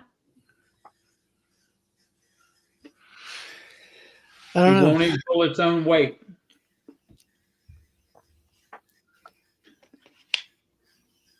Well, DC, that's what happens when you get a bunch of farm boys on here talking. We do talk about farm work. Got pulled out by the red one. What's the red one? Is the case or is it international? Oh, it's Farm international. I think it's a 1056 or something like that. Yeah, that's a good tractor. I forget. 1056 or 66? I don't know. It's got duals. I can tell you that much. That's probably 1066. I can't remember the numbers. 1066 had the attenuator on the transmission. And With it the was a TA? turbo. A K75C. It's got an 856 and a 5088. That's the case. That's the case. The 5088. Or it's either a case or it might be a John Deere. I don't know. I can't keep up with the new John Deere numbers. Mm. It's International. Okay. I knew it had to be red. It's a big one. Yep. No, it's like Baylor numbers. We got a 575 New Holland, and they come out with these 50 something series and whatever, and they said, well, that's kind of like what you got. Now they came back out with the 575 model numbers. Yep. Yes, you are right, DC. They are super expensive. Everything today is $100,000+ Or more. I mean, you're starting at 100 and going up for anything that's sizable. Depends on how many horsepower you want. Well, it's horsepower, but today's tractors, well, they all have pretty much cabs, and there's an extra. Back 25 years ago, they were $10,000 more for a cab. And then you got heat and air, and now there's so much electronics on there and everything. You almost have to have a cab now. I wouldn't have a tractor without it anymore. Yeah. And all that. I mean, I don't have to breathe any bugs in anymore. And when I got the cab tractors that I bought, the John Deere and that one New Holland, I said, yeah, all the darn bugs in the hay field right on the outside of the cab while I'm on the inside. Yep. And having air conditioning made life so much nicer. Yep. You have to sweat your butt off while sitting in the Well, tractor. that it keeps you out of the sun. You don't get I used to get, burned up. Yep. I used to wear it when I was cutting hay and farming. I had a cowboy hat on. I said, I used to get a burnt neck. Yep.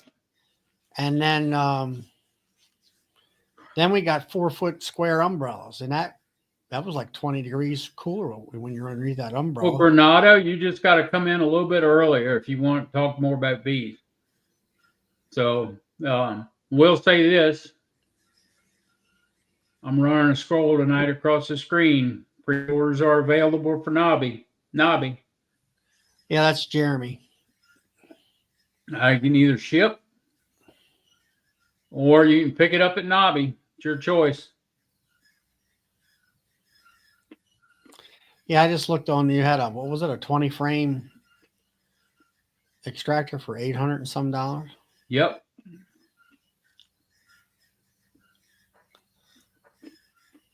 $20 frame Cyber extractor.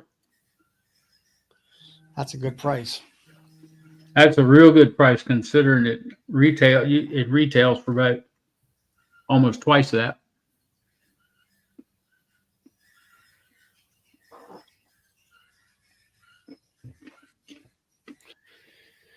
Yep.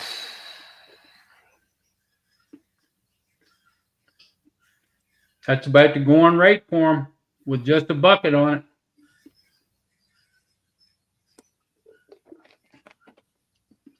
Forks for that'll cost you about $500, Roy. And when if you buy a Bobcat, if you're buying the Bobcat name, you're paying for that white paint and that orange sticker that gives you the number. Yes, Hope, they are. Hope gave you a question. How many can I put you down for? Yeah, the foundation will be acorn, I'm pretty sure. Yeah, it's going to be acorn.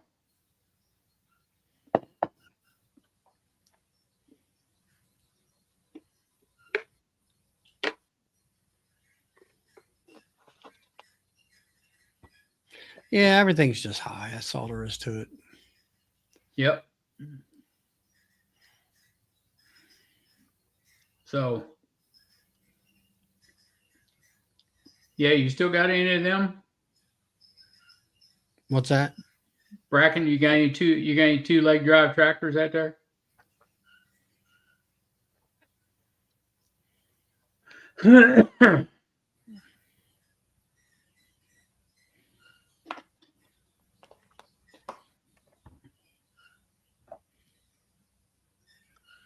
Yeah, they don't make a Sterling anymore. They don't make a what? Sterling truck. No. It was a good truck. I really liked it. And then Yeah. it was a union problem there. And the guy said, all right, fine. We'll shut the factory down. You're done. Yep, you're done. Yeah, it was a good truck. Real good truck. Yeah. Jeremy's talking about moving 2 ways with a dolly. Yes, Roy, that line is coming. It's can't be stopped now. It's coming.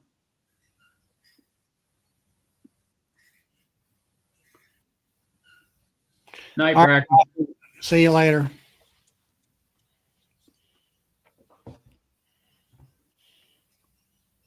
Yep. Roy, it's Shamrock is who actually makes the equipment, but they're making it for me. It'll have their name on it and my name on it.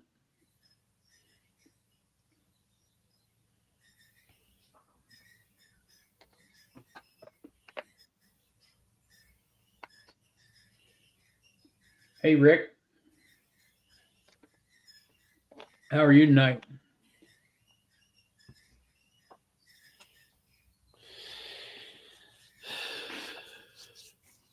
What are you getting into tomorrow, Charlie? Well, my brother, we worked with the other sawmill down the other, a couple miles down the road down there on US 1. And he got this job in, and my brother and him were working on it. I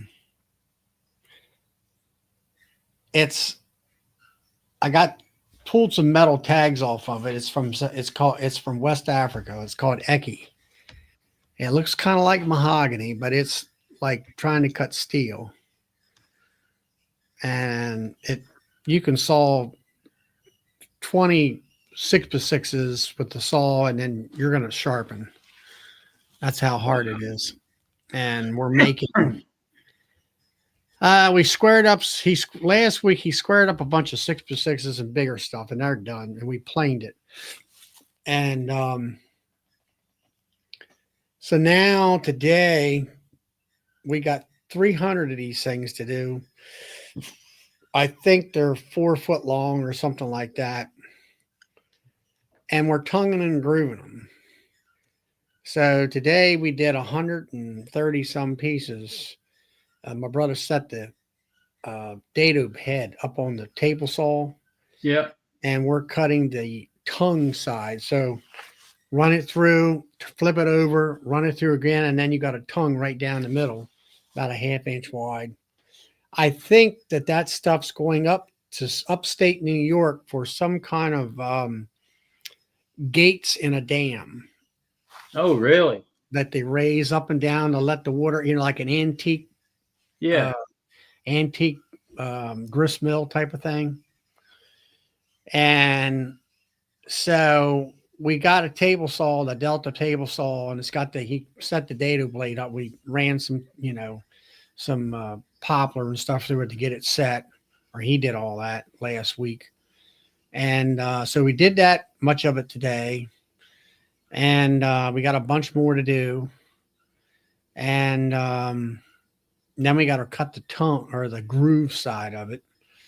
And that's what I was trying to get at, is that when we were cutting them today, we have one of them Delta power feeds on there that swings over with 3 rollers. Yep. Pulls it through all we got to do is set it, and it'll push it through the saw by itself. Yeah. And And we got a dust, and in this big sawmill, I took my respirator down there because it's some nasty stuff. It's dust that flies up in the air and just hangs in the air, kind of like locust trees. Uh, And it'll just sit there and make you cough, and you don't know what that stuff will do to your lungs. yeah. Yeah, Eki, that's right, Odell. It's got silicate in it. Yeah, it's like impregnated sand, you might as well call it. Yeah. Is that glass particles? I guess so. Yeah. Silicates, yeah. It's sand, but it's what they make glass out of. Well, that's what's in it, and it's hard, and this stuff is dense and heavy. Yeah. And so anyway, that's what we did today, this afternoon. And then we'll probably be doing some more of that, sawing the stuff in the mill. And we're working, like I say, they sent another guy up to cut we had some 8-foot sticks, I guess, of what it was. And he trimmed them all up to where they're all the certain length. And it's like a 2x6 where it's plain on two sides. The edges weren't, but they were straight enough to where they could, run them through that machine. So we're doing it that way. And it's pretty tough stuff. I'm just wondering how long the carbide on that dado set's going to last. Roy, that would be a good topic for next Monday night. We can do that. Yep. There are pros and cons to doing it. So, sure. Yeah, I don't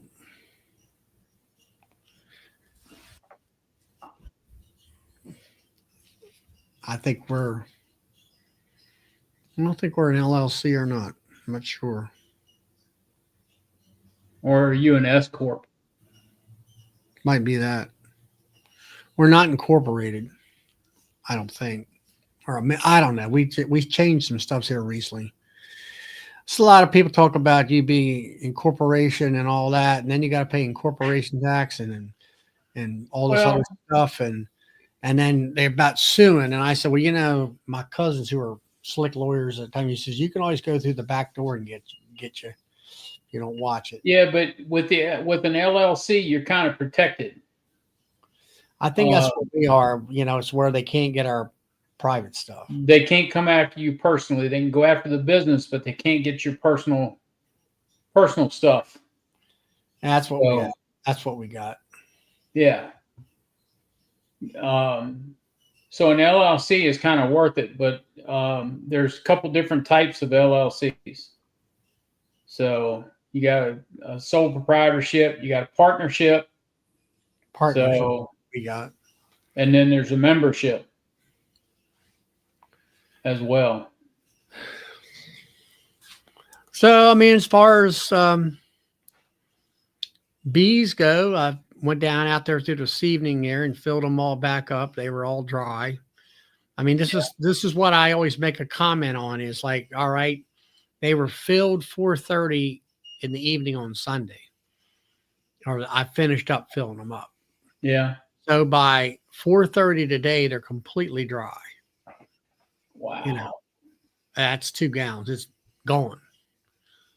And I might have had a few of them that maybe I look at them when they have a little bit left in there and it's just starting to fill them with sugar water. I'm like, we might have an issue with this hive because they're not sucking it down like the rest of them are. Yeah. Or maybe they have, I know some of them didn't take it down, but I know they had a lot of honey in there to begin with, in their stores for winter. So, I like the nukes. The nukes only take about 3 quarts. Well, they were dry by lunchtime today. And I had 5 gallons left in my tank. It seems like in order, if I fill everybody up for the amount of hives I got right now, which I think it's 24, 24, 25, I'm taking about 35 gallons to fill them all up. Not completely on the 10 framers, but at least one compartment of the. Yeah. And so, and I'm, my way I do my feeding is I make up a batch. I know how much it's going to take. My tank is only 40 gallons. So I make it up. I let it cool down. I put the apis in it the next day.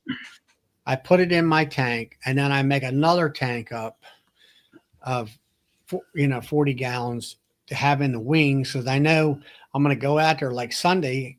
I'm dropping 35 out of the 40 gallons. I went out lunchtime. I dropped the other 5 gallons in those nukes, which I didn't fill them up this afternoon. I didn't even look at them. I figured they were pretty good. They're going to be good until tomorrow. And then I dropped another 40 gallons of sugar water in that tank. And in the meantime, I filled the sugar tank machine back up and let it cook, let it be heating while I'm out there for about 40 minutes feeding hives. And now it's not so bad. I mean, it took me a lot longer Sunday when I'm putting the feeders on. But now you just open the lid up, and the biggest thing I got is bees are flying around and they smell that sugar water and they want to kind of dive into the pool of it. And I have to keep an inner cover over top of it and just put my nozzle, crack a hole big enough to keep the majority of the bees from trying to take a swimming lessons in the darn sugar water. And then I keep my truck running because I'll fill 3 hives, maybe 4 if I get the placement of the hose right off the side of the truck. And then I just jump back in and ease on up and go for the next 3 to 4 hives. Yeah. Just work right down there right quick. And right now, I mean, I was checking, I had a nuke today and I kept watching it, and you could tell the robber bees trying to get up into that top feeder, underneath the covers. As I said, there's a problem there. So yeah, sure enough, there was a bunch of dead bees in there. Well, then I got to looking. One of my little ventilation blocks had stuck itself to the lid. Well, it cocked the lid up so they could get up in there and go down in there. So I knocked that out of there and cleaned the dead bees out, and then refilled it and put the inner cover on top and put the telly cover back on. Yeah. And then I usually, with the nukes like that, I usually strap them back down. All the rest of these 10 framers I've seen today, I had one hive out there, number 3 or 4, had dead bees in it. Well, I kind of knew what was going to happen. Yeah, it's a part of the inner cover. I had snapped the piece of wood out right there where the joinery, where they fit together on that angle. And they're getting through there like that. So I got one of your inner covers I got from you. Mm-hmm. And I put a new one on, took that one off, came back, put that brand new inner cover on there so it seals up all the leaky holes. Yeah. And put it on there and put a brick on there, and I think it'll be fine. That's the one thing, saving time, like all those straps. Well, if I can put the inner covers on, put the telly covers on without the bees getting inside the tanks, and not having to strap it down, well, that's an extra minute or 2 per hive that I don't have to fool with. Yeah. And that makes sense. And I can buzz right down through there with the pickup truck. Yep. And so that's what it did. And so we fed this weekend.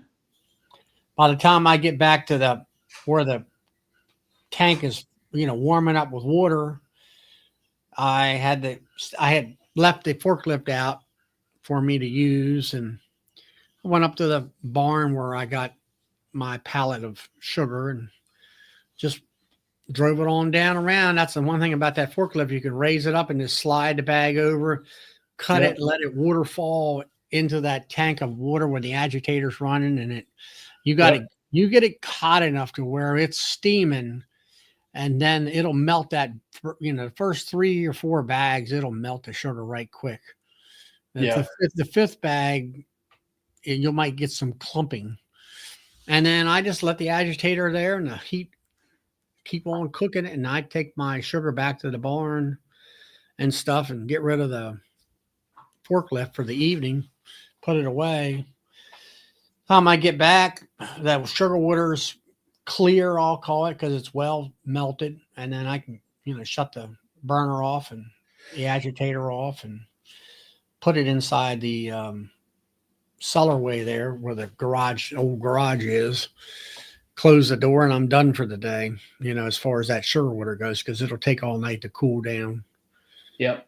And so like today, I got about 10 or 12 gallons left in the tank out there. So it's coming along. I'm keeping better records this year, how many bags of sugar I've been using and how many, and I've made 3 batches. I got a batch in the tank right now. I got I got one batch. The first batch is completely gone and in the hives. The second batch is in the hives, except for about 10 gallon. And I'll feed that out maybe tomorrow and try to get some of it done before I go up to dinner with the guys. Yeah.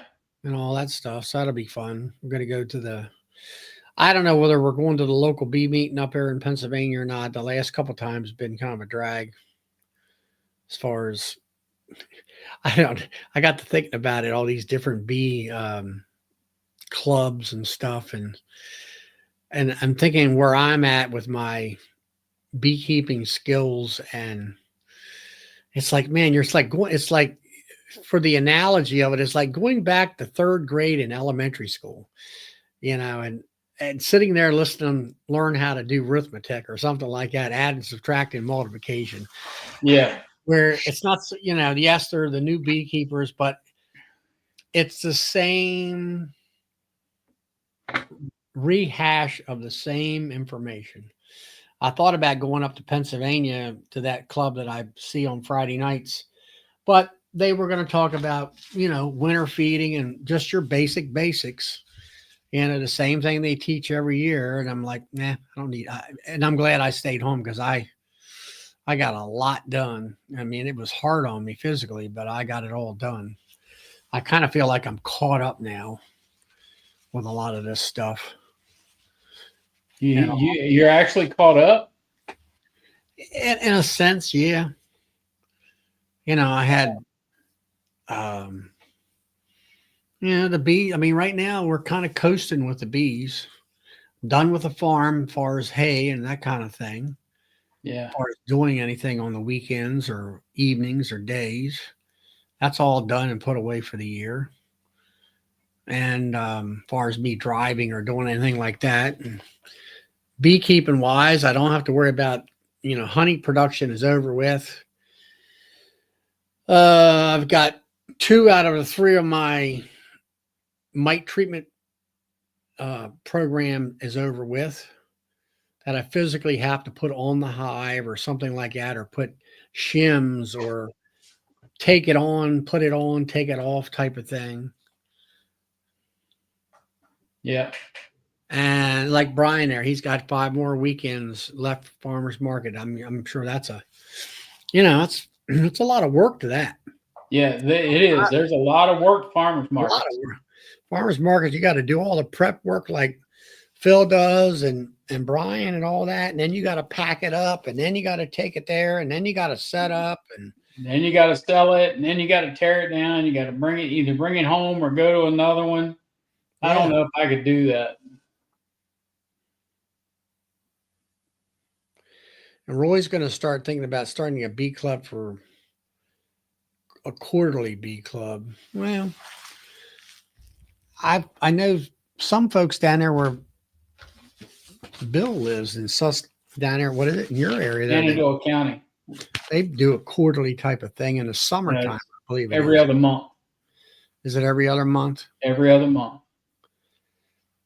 And all that. You're not meeting too much, but you're meeting often enough to keep people interested. Yeah, let's see. Roy's. Yeah, Brian, I'm sure it's fun, but it's an awful lot of work. Well, Roy's up there in North Michigan. Yeah. So, I find it surprisingly, I'm overrun by bee clubs in my area for the most part. I mean, our county, there's multiple county clubs wherever you go. But I find out west, I guess out west and up north, they just don't have a lot of it. Yeah. But yeah, I don't know. It's just that's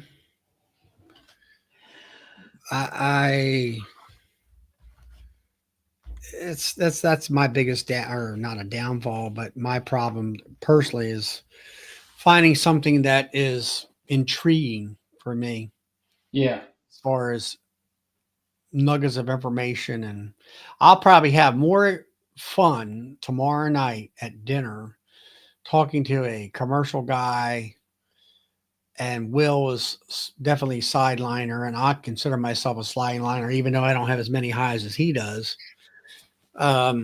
Comparing notes, how to better do certain things more efficiently.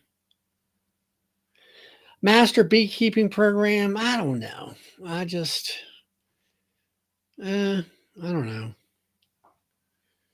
I have my issues with them too.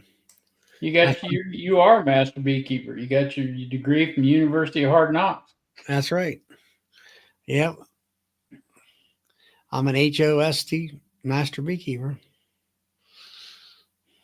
So I don't know. As far as the like EAS, to me, I don't know. I see so many of those guys around me that do that. Yeah, I know. I get it, Brian. But I see so many of the EAS guys that there's so many of them. There's a few of them around me that are, to me, yeah, they passed the test or paper certified as far as I'm concerned, and they can't keep a set of hives alive. They tried. And yeah, that's right, Highland, honey. Yeah, EAS master or certified, paper certified master beekeeper. Yep. I know a lot of guys in my area that, they're retirees and stuff like that. I'm not saying that's a tough piece of paper to get. I will have to say that. They got 4 different tests, and it's really geared for teaching. If you're really into teaching, because one of the tests is that you must give a 10 or 15-minute presentation, i.e., PowerPoint, and on a certain subject and stuff. So it's a kind of a certification if you want it, like a teacher would have, and all that kind of stuff. What's IYKY? What's that mean? Abbreviation, Highland. I don't know.